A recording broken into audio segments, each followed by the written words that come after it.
This guy is suspiciously pulling at Jack's arm, which itself appears to be holding a note or some other object.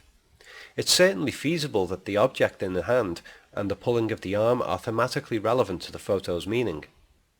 The guy himself reminds me a lot of President Woodrow Wilson, but much younger than he was when he was president, and he looks way too young compared to his two daughters. So if this is intended to be Wilson, then it's either a younger photo superimposed, or he's a deliberately chosen look-alike. Now, in my previous uploaded version of this video, I stated that I thought that this was Woodrow Wilson's wife, Edith, and quite a few people objected on the basis of her slightly thicker nose. And I think they were probably right. Her closed eyes also make it harder to make comparisons. She could just as easily be Wilson's first wife, Ellen Axon, or someone entirely different. But there are several other figures in the picture who are very strong lookalikes for other people of the Wilson political era, and in some cases their facial features are very distinct, which makes identifying them a bit easier. This guy looks a hell of a lot like a young Bainbridge Colby, Wilson's Secretary of State.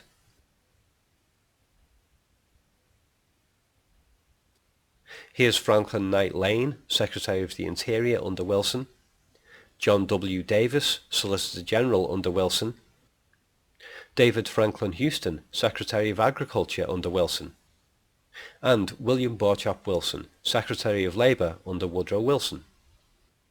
Incidentally, a lot of these men left office in 1921, which is fitting with the year referenced in the photo and the farewell gesture from Jack. And finally, regarding the figure who Jack replaced, we have a possible Edmund Platt, second Governor of the Federal Reserve.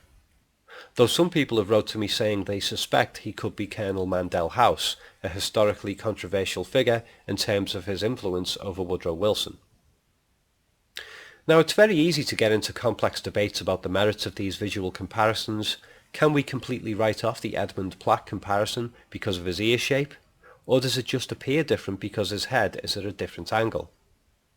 And the matter is made no easier, being that several of the faces in this crowd are of low resolution or are smiling, which itself distorts facial appearance in all kinds of ways. So I looked a little into face recognition software, but unfortunately that's not a reliable source either, being that such programs require good quality photos, in focus, with high resolution and decent lighting, and even then the programs are not 100% reliable. The age factor also complicates things. People's facial appearances can change significantly, and certain facial features can continue to grow with age, such as noses and ears.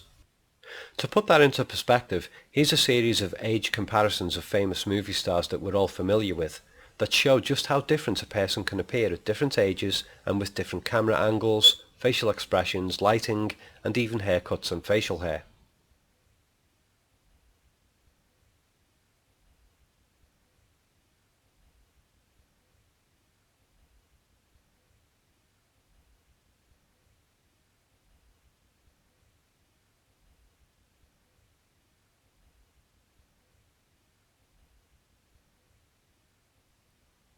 However, with this final photo in The Shining, the series of uncanny resemblances between this crowd and the political and economic crowd of Woodrow Wilson cannot simply be dismissed on the basis that the facial matches are not 100% alike.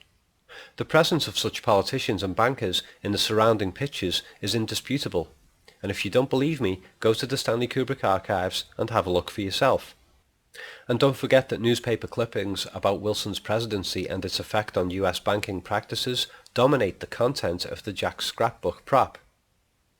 Combine all that with the Gold Room set, the dialogue about money and credit, and Kubrick's documented investments and advocacy of gold, and the pattern is pretty much conclusive. Kubrick encoded in The Shining a hidden theme regarding the complex history of gold reserves in US monetary policy. Now, although I haven't talked much in this video about the economic arguments relating to Kubrick's support for gold, I will mention one more factor. The removal of the gold standard involved the US government passing a law that banned private ownership of gold in America, and forced US citizens to sell their gold to the US Mint for very low prices. That confiscated gold now resides in the heavily guarded Fort Knox. Or does it? Despite many demands from the public and from politicians, the supposed 8,000 plus tons of US gold reserves hasn't been given a physical audit since the 1960s, and even then it was only a partial audit. There may only be a tiny fraction of the claimed amount, which Kubrick also seems to have believed, being that there are actually 2 gold rooms in the film, each with its own entrance sign. We have this one in which we jump back in time, not to a previous life of Jack's, but to the life of one of his forefathers. Which is why in these gold room scenes we never hear Jack or his family being referred to by their first names. And Charles Grady's name has changed to Delbert Grady. My predecessor in this job hired a man named Charles Grady as the winter caretaker. What do they call you around here, Jeevesy? Grady, sir. Delbert Grady. Hence he can't recall the events outlined by Jack. And we have this gold room, which is nothing more than a museum of the past. It significantly lacks the stacked gold bar designs of the original gold room. Note that in 2 other scenes the gold room party is referenced as taking place here in the reception. We have the skeletons with their party gear, and we have the balloons in the halls. And in the final shot we hear the music from the old gold room coming from the photo itself. If you actually try and map out the design of the hotel to find a match between the giant gold room and this gold room, you'll find that it makes no sense at all, because the old gold room doesn't exist anymore. And no, that's not just a set design continuity error. It was admitted in 2012 by the executive producer of the film, who was also Kubrick's brother-in-law, that the sets were deliberately designed to be spatially impossible. They were designed so that they would not connect up with each other. And it was confirmed that the gold room set itself was intentionally too large to fit within the overlook that we see from the outside. And in the set blueprints of the Kubrick archives, there are no connecting halls leading from this gold room to the larger one of the past. The new gold room has no gold bars.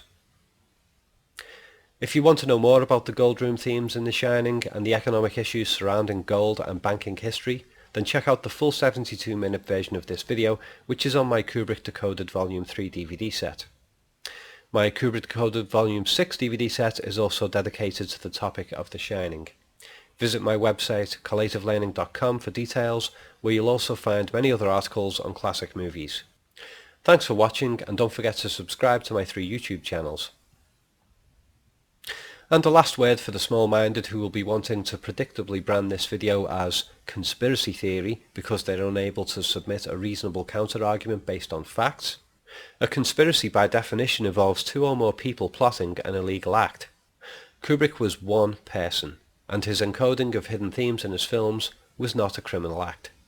So to try and call my interpretation of The Shining conspiracy theory isn't good enough. You'll have to do a lot better than that. But actually, we are all conspiracy theorists anyway.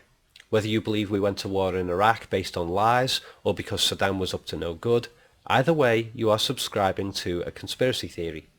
And the most dangerous conspiracy theorists of them all are governments, who start wars by disseminating conspiracy theories to demonize other nations, a subject Kubrick explored in great depth in his movie Dr. Strangelove. For those who want to successfully discredit this video, you need to debunk each and every major piece of evidence I've put forward, including this statement by Kubrick's wife in a Guardian newspaper interview.